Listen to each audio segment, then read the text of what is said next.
ஓம் சாய்ராம். அனைவருக்கும் வணக்கம். இந்த பதிவில் நாம் பாபாவினோட அருளை முழுமையாக பெற்ற ஒரு அடியவரை பற்றி தான் தெரிஞ்சிக்க போகிறோம். இந்த அடியார் ஆரம்ப காலத்தில் மிகவும் துயரமான காலகட்டத்தில் இருந்திருக்காரு. அத்தகைய வாழ்நாளில் ஒரு நாளில் இவர் ஒரு சாதுவை சந்திக்கிறாரு. அந்த சாது என்ன சொல்கிறாருன்னா, உங்களது இன்னல் நிறைந்த வாழ்க்கையிலிருந்து நீங்கள் விடுபட வேணும்னா சாய்பாபாவை கும்பிடுங்க. அவர் ஒரு தெய்வீக பிறவி. அவரை கௌரவிக்கும் வண்ணமாக நீங்கள் நித்திய பூஜைகளை அவருக்கு செஞ்சுட்டு வாங்க. அப்படி நீங்கள் அன்போடும் பக்தியோடும் நம்பிக்கையோடும் செய்யும்போது அவர் உங்களது லௌகீக மற்றும் ஆன்மீக வாழ்க்கைக்கு பொறுப்பேற்றுப்பார் அப்படின்னு சொல்லிட்டு ஒரு பாபாவோட ஃபோட்டோவையும் கொடுக்குறாரு.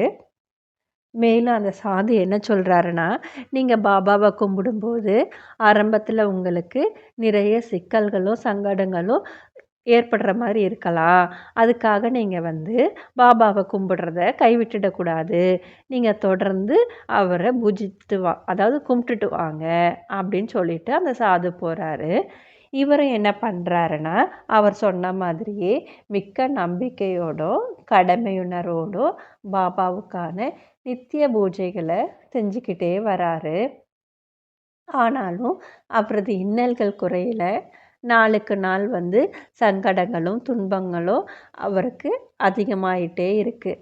ஒரு காலகட்டத்தில் இவருக்கு பாபாவோட நம்பிக்கையே போகுது. நித்திய பூஜைகள் கூட செய்யணுமாங்கிற அளவுக்கு அவர் நம்பிக்கை இழந்துக்கிட்டே வராரு. அப்போ ஒரு நாள் இவர் என்ன பண்ணுறாங்கன்னா, மயிலாப்பூரில் இருக்கிற கபாலீஸ்வரர் கோயிலுக்கு போகிறாரு. அங்கே படிக்கட்டில் உட்காந்து யோசிச்சுட்டு இருக்காரு. இவருக்கு என்ன தோணுதோ தெரியல. உடனே ஏஞ்சி ஆப்போசிட்டில் இருக்கிற சாய் சமாஜ் அலுவலகத்துக்கு போகிறாரு. அங்கே போயிட்டு நரசிம்ம சுவாமிஜிக்கிட்ட நடந்ததெல்லாம் சொல்லிட்டு தனது மன வருத்தங்களையும் மனக்கவலைகளையும் அவர்கிட்ட வெளிப்படுத்துகிறாரு.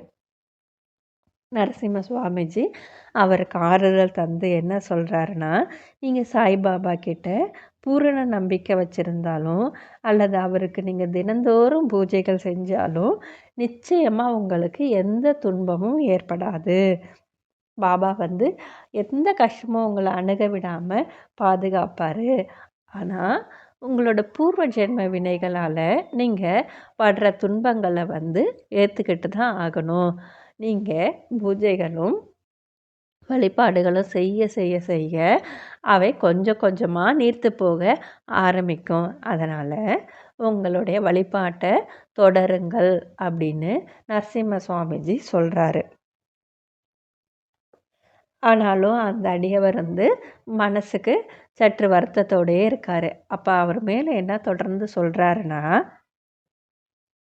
ஒரு விதையை விதைக்கும் போதே அதனுடைய பலனை எதிர்பார்க்க முடியாது. அதுக்கான காலம் வர வரைக்கும் நம்ம காத்துட்டு தான் இருக்கணும்.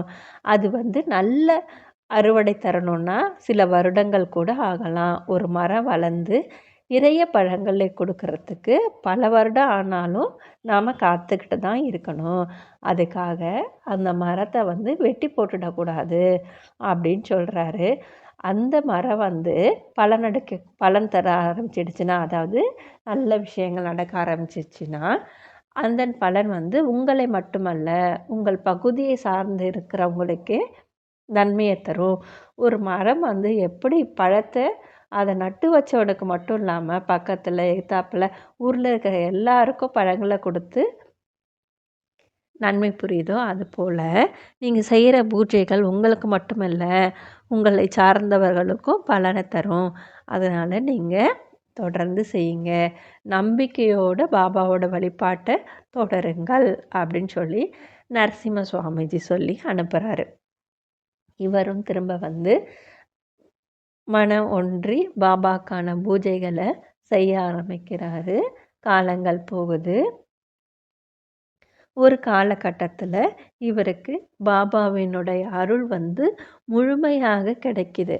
அதாவது பாபா இவர்கிட்ட பேசுகிற அளவுக்கு நெருங்கிடுறாரு. அதாவது பாபா என்ன சொல்ல வராரு, பாபா என்ன செய்ய சொல்கிறாரு இப்படிங்கிற மாதிரி அவருக்கு நிறைய குறிப்புகள் கிடைக்குது. பாபாவோட அப்புறம் ஒன்றி போகிறதுனால அவருக்கு நிறைய அனுபவங்கள் அதிசயங்களும் கிடைக்குது.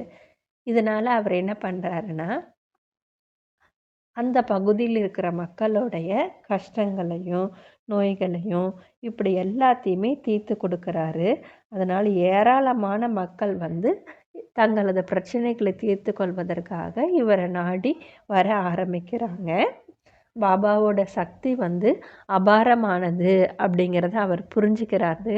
நரசிம்ம சுவாமிஜி சொன்ன மாதிரி இவர் வந்து பாபாவோட வழிபாட்டை பாதியில் விட்டுடாமல் தொடர்ந்து செஞ்சதுனால அவருக்கு மட்டுமல்லாமல் அவரை சார்ந்த அனைவருக்குமே பாபா வந்து பல்வேறு அற்புதமான லீலைகளை புரிந்துள்ளார்.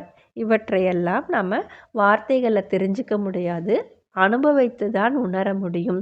பாபாவின் தெய்வீக தன்மையை அனுபவித்துத்தான் உணர முடியும் என்று இந்த பதிவில் குறிப்பிட்டிருக்காங்க. ஜெய் சாய்ராம்.